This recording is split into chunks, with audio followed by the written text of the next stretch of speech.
It now appears as though Friday will be the scheduled vote on the President's economic relief package. I think that the rule will be debated on Wednesday and Thursday. Brings the package to the floor, and then on Friday we will actually vote, which will begin the process of the issue getting over to the United States Senate. Remember, under the rules of the arcane procedure of reconciliation, this will be scheduled for an up or down vote on Friday. This is not subject to amendment. The various committees in their individual responsibilities, they assembled the legislation. The Ways and Means Committee debated it for 19 hours, and it passed. I'm very proud of the fact that in a $1.9 trillion relief package, that $941 billion was the direct work of the Ways and Means Committee. So within that framework, we will provide an additional $1,400 per person, or as earlier noted, $2,000 in total, $600 in December, and the additional $1,400, I hope by end of March, people will start to feel it. We extend temporary unemployment benefits through August 29th of 2021, which will increase the weekly benefit supplemental from $300 to $400. We make historic expansions to tax credits targeted at families and workers. We enhance the earned income tax credit for workers without children by tripling the maximum credit and eligibility. I've been on this forever, extending the earned income tax credit to individual filers. And I believe very strongly in it. It is work and it rewards work. We expand the child credit to $3,000 per child, $3,600 for children under 6. And we make it fully refundable and advanceable. What we mean by refundable, rather than waiting for the end of the tax season for filing, this will be a monthly supplement as planned. And I believe that it'll be a bit of a challenge for the Internal Revenue Service to undertake, but we think that they have the capacity to do it. And the dependent child credit will allow families to claim up to half of their child care expenses, which is a big thing. In this pandemic, which is now a year old, the number of women that were forced to leave the workforce and then to choose between work or staying home with a parent as schools closed was a reminder of the challenges that they face. So we think going forward that this will give an opportunity for more and dependable child care. So we reduce the health care premiums for low and middle income families. We increase the premium tax credits for the Affordable Care Act. COBRA coverage is available through the end of the year. And we increase health care subsidies for unemployed workers who are not able to attain COBRA. There is a very substantial provision for nursing facilities and the tools on the ground that will support them through this. About half of the deaths across the country occurred in nursing homes, and we attempt to address that by our strike force, which is built into the legislation. So we intend to move quickly. I think that many families, as we expand unemployment insurance, which expires, I believe, on March 14th, we think that this legislation will further offer them a bridge going towards the end of the year when we'll have a chance to review exactly what kind of repair work we have been able to do. So we come to the aid of families, of the child care credit, the earned income tax credit. Ways and Means members will tell you that I've talked about that for years, and that's been one of my primary goals. The President applauded that when I spoke with him at the White House with the Ways and Means, the chairman of the respective committees 3 weeks ago. And the other issue that's going to be included in here is going to be, we're going to stabilize pensions for more than 1 million Americans. They are often frontline workers who participate in what is known as the multi-employer pension plans, and they are rapidly approaching approaching insolvency in some measure because of COVID. So these multi-employer pension plans, they operate on what is known as the last man standing. I think with the other euphemism surely should be the last woman standing now as well. So these plans worked very well when they were conceived decades ago. But the last man standing rule means that employers are responsible for a lot of these plans, even though the supporters and contributors to the plans have gone out of business. So that is not the result of malfeasance, and it's not the result of corruption. It is the result of factors in the marketplace, and including deregulation of industry and many companies simply going out of business. So it would be impossible to ask Spangler Candies in Ohio to absorb the cost of 400,000 retirees. So that's the plan in a nutshell, and I fully anticipate that it will pass the House of Representatives in a very disciplined manner on Friday. That will help manage the time on the legislation. And I don't mean to throw around names, but the Speaker called me a few minutes ago and I told her I was going to be too busy with you. So that probably increased my name recognition in the Speaker's office. Go ahead. Is there aid in this for state and local governments? Yes. It's $350 billion in for state and local governments. I think that if you recall the briefing I did with Governor Baker a couple of weeks ago, I highlighted that as one of the initiatives. There are qualifiers in that, though. That cannot be used for pension relief and the sorts of issues that the critics are saying. This has to go to essential workers on the direct lines. That's a very important consideration. And there are going to be tight guidelines as to how that money is utilized and expended. But there will be considerable flexibility for governors, I believe, to allocate many of those resources.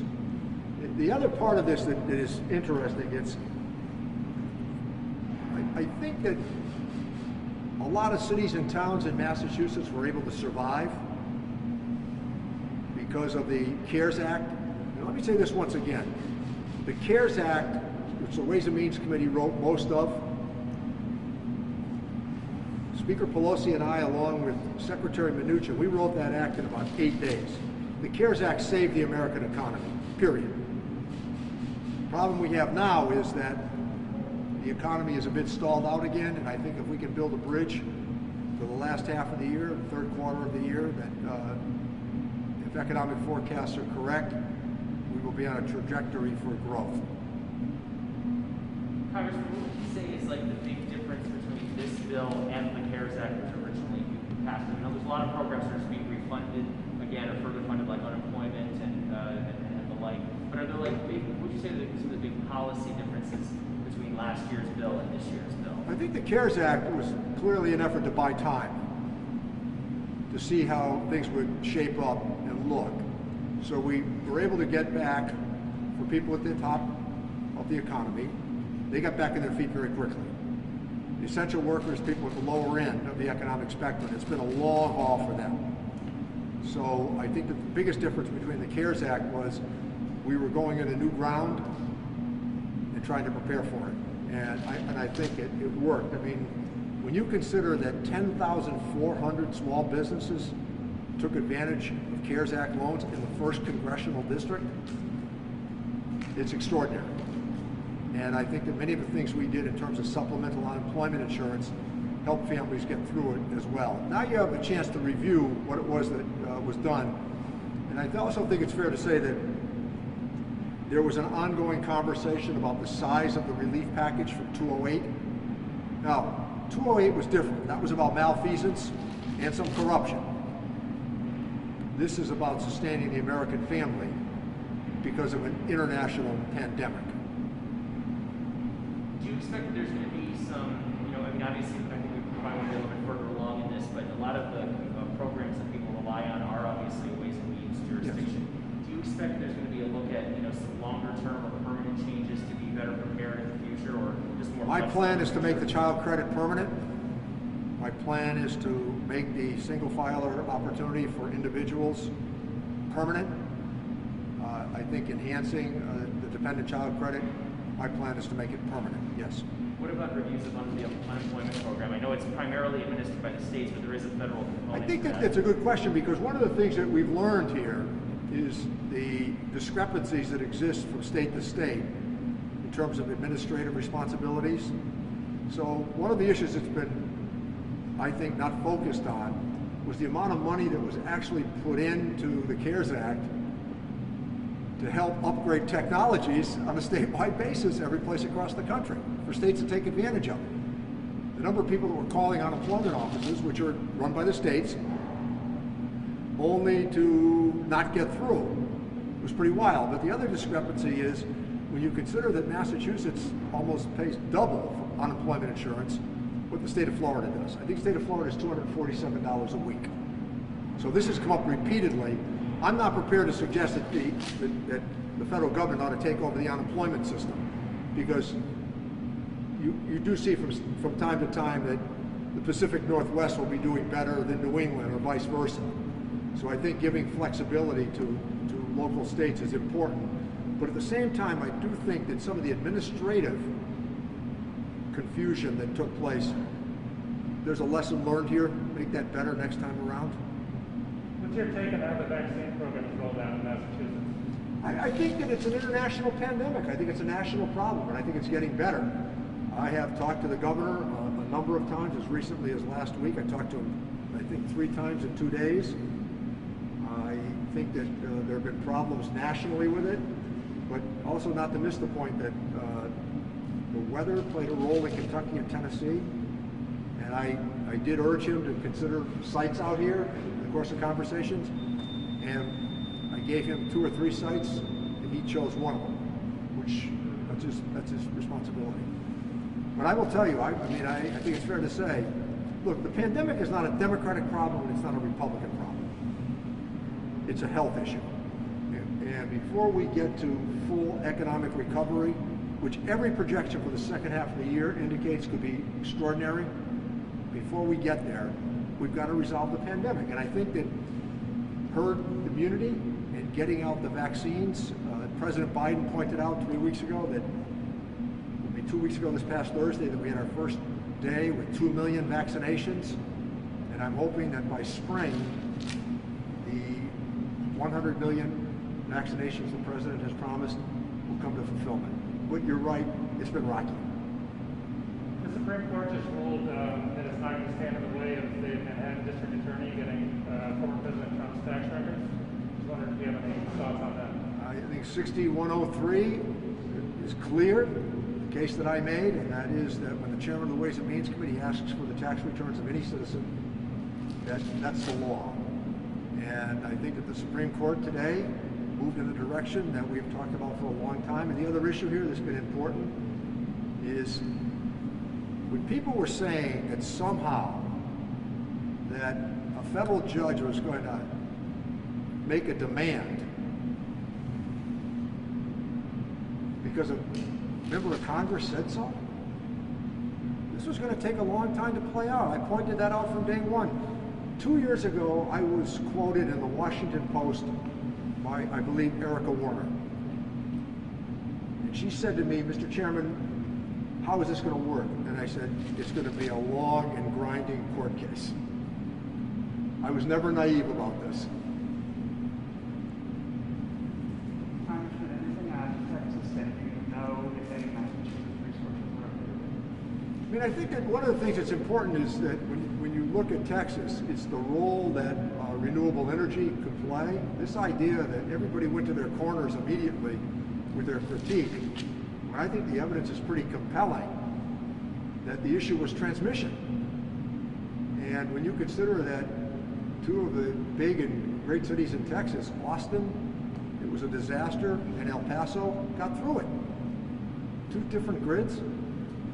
So as we proceed now with the president's next package to a major infrastructure initiative, which we talked about at the White House as well, I think that upgrading the grid everywhere is going to be a big deal. And in Massachusetts as well. There are parts of the grid in Massachusetts that are ancient. And I think the upgrade and investment there make a good deal of sense as well. president's made it clear he's going big, and we're going with him.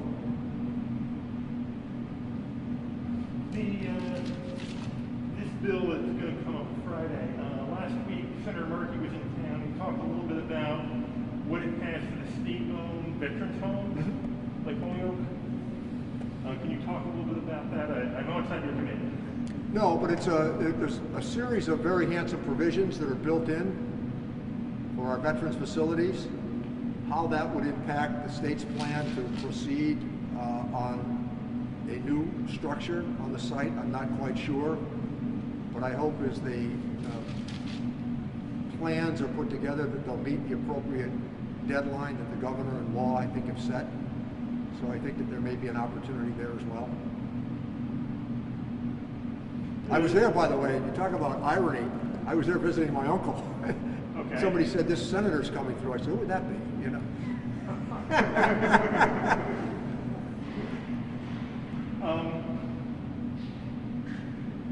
The Republicans are talking about highlighting liberal goodies in this bill.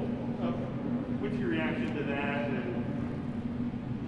I've been at this for a long time, and oftentimes when it comes to government spending or investment, people complain about it in general and support it in the specific. So I think that the assembly of what we've done here is sound, and I think it stands up under the magnifying glass of analysis, and it's necessary. You have now 10 million people who lost their jobs who have not returned to work. 19 million people are collecting unemployment insurance right now. The last two jobs reports, kind of like this, but not great by any stretch of the imagination. And I think that the result is that we need to come to the aid of the American family. Just like right now, I don't think when we look at the problems in Texas, we ought to say it's a red state problem. It's an American problem. It needs to be treated that way. Do you think the politics of defending this bill is going to be different than it was back in 2009 with, Yeah, I think, in that situation? I mean, I think that you'd like to have a bipartisan spirit here. And I thought the president handled it the right way. He brought Republican senators to the White House in an effort to convince them. They came away saying it was a $600 billion problem. And if you look at where the polling data on this is, even with Republicans, by the way, because back to my issue about specific versus general, so unemployment insurance, Republicans support. The additional check, Republicans support. So they might not agree on the top line, but they agree on the things you have to do within. So it's polling in the low 70s. That's not a bad place to start. What is this, I mean, you talked a little bit about this, but what does this bill mean potentially for municipal budgets in the Pioneer Valley, school budgets and city budgets? Well, my guess is that they're all going to be significantly enhanced because of the amount of money that will be formulaically distributed by the governor and the legislature. But I think that there's a rare opportunity here to address issues like the CARES Act, the ventilation systems in these old schools. They've all been redone by money from the CARES Act. And so I think that there's that opportunity there to do things that were long held. The Federal Reserve Board's made it clear interest rates are going to stay where they are. Did an extensive interview with the New York Times a week ago about interest rates and the signals that we've received from the Federal Reserve Board. And Jay Powell said, go big. And he's a Republican, by the way.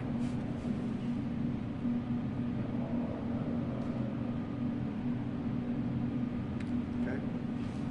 All right, thank you all.